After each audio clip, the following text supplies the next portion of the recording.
se eu te falar que existe um rito da Igreja Católica onde a consagração do pão e do vinho é feito na língua de Jesus.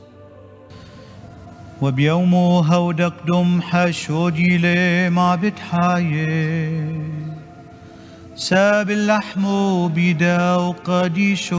Neste vídeo, vamos aprofundar o rito antioqueno, explorando as raízes históricas, a estrutura da celebração e as particularidades das igrejas católicas que o empregam, como a Igreja Maronita, a Igreja Sírio-Malankar e a Igreja Grego-Católica Melquita.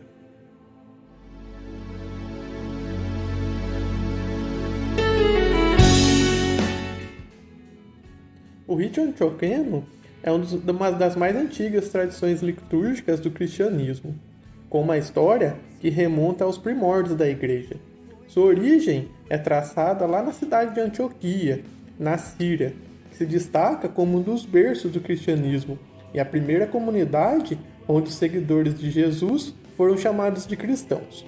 Historicamente, Antioquia foi a sede dos patriarcados apostólicos mais importantes da época, fundado, segundo a tradição, pelo próprio apóstolo São Pedro. Esta filiação apostólica confere ao rito uma legitimidade e uma antiguidade venerável, que são valorizados por todas as igrejas que o seguem. A fundação do rito antioqueno está intrinsecamente ligada à liturgia de São Tiago Justo, o primeiro bispo de Jerusalém.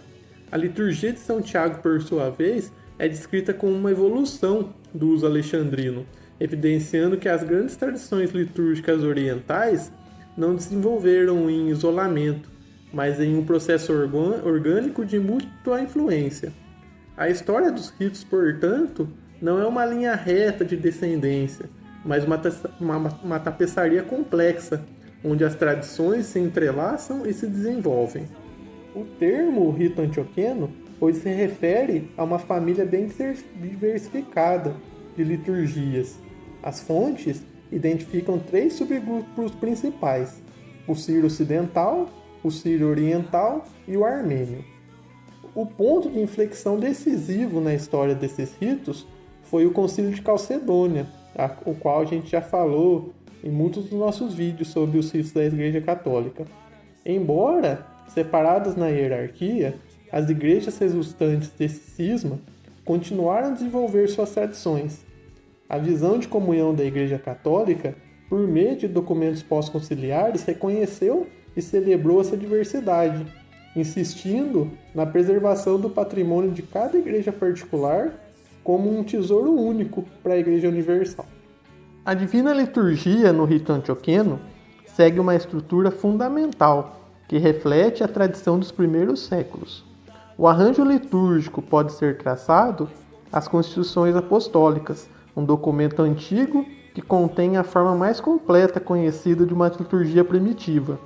A celebração é dividida em 3 partes principais: a liturgia dos catecúmenos, que é a preparação para as leituras e o transporte da oferenda para o altar; a anáfora, que é a grande oração eucarística, se inicia com as palavras bom e justo e é interrompida pelos santos, pelas palavras da instituição, pela anamnese, que é o fazer isto em memória de mim, e pela epiclese, que é a invocação do Espírito Santo sobre as oferendas.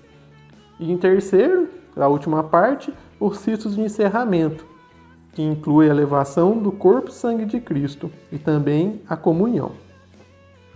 O coração da liturgia é a anáfora, que é a grande oração eucarística.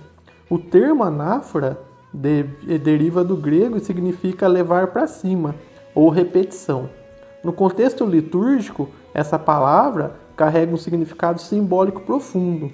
Não se trata apenas de uma repetição verbal, mas de uma ação que traz de volta ou torna presente o sacrifício salvífico de Cristo. A invocação explícita do Espírito Santo para que ele transforme o pão e vinho no corpo e sangue de Jesus Cristo. No rito maronita, é recitada em aramaico, a língua citada por Jesus Cristo. Vamos agora falar de algumas igrejas que utilizam o rito antioqueno e suas particularidades. A igreja maronita, aquela que teve uma comunhão ininterrupta com a sede Roma desde sua fundação, foi nomeada em honra a São Maron, e é a igreja que representa a tradição sírio-ocidental e tem no Líbano seu centro espiritual. A celebração da missa maronita, conhecida como Corbono, possui diversas particularidades que distinguem do rito latino. O idioma, a liturgia é celebrada principalmente em sírio-aramaico, a língua de Jesus, com partes em árabe, o idioma atual do povo maronita. O ofertório do pão e do vinho é realizado no início da missa pelos sacerdotes maronitas, uma diferença notável em relação à missa latina. E na elevação da hóstia e do cálice, ocorre antes da comunhão, não imediatamente após a consagração. Adicionalmente, no momento da comunhão, o sacerdote abençoa os fiéis com a hóstia, fazendo com que a missa seja simultaneamente uma missa e uma bênção do Santíssimo. A Igreja Católica Sírio-Malankar, localizada na costa de Malabar, na Índia, tem suas origens tradicionalmente ligadas ao apostolado de São Tomé.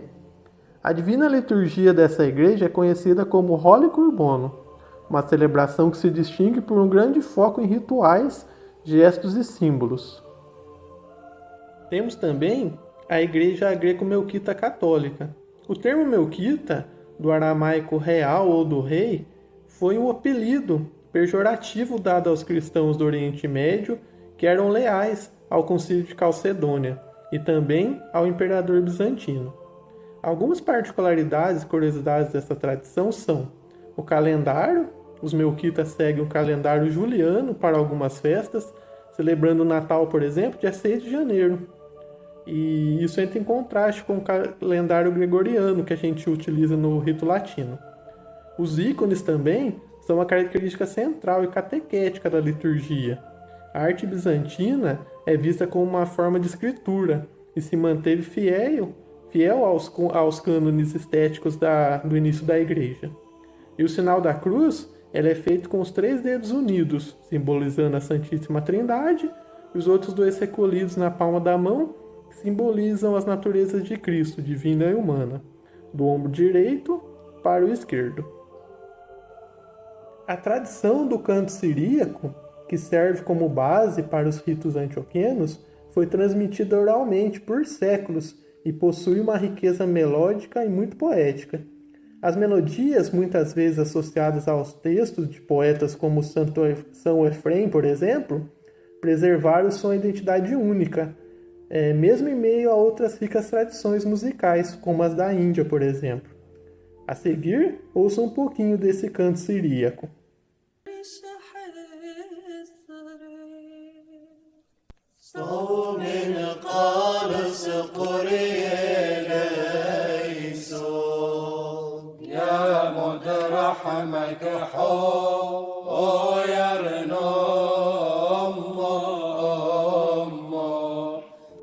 A relação entre os ritos orientais e a Santa Sé é de mútuo reconhecimento e apoio.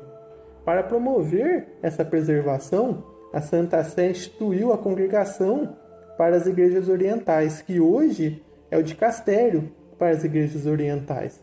A missão desse dicastério é favorecer o crescimento, salvaguardar os direitos e o patrimônio litúrgico, disciplinar e espiritual das comunidades católicas orientais.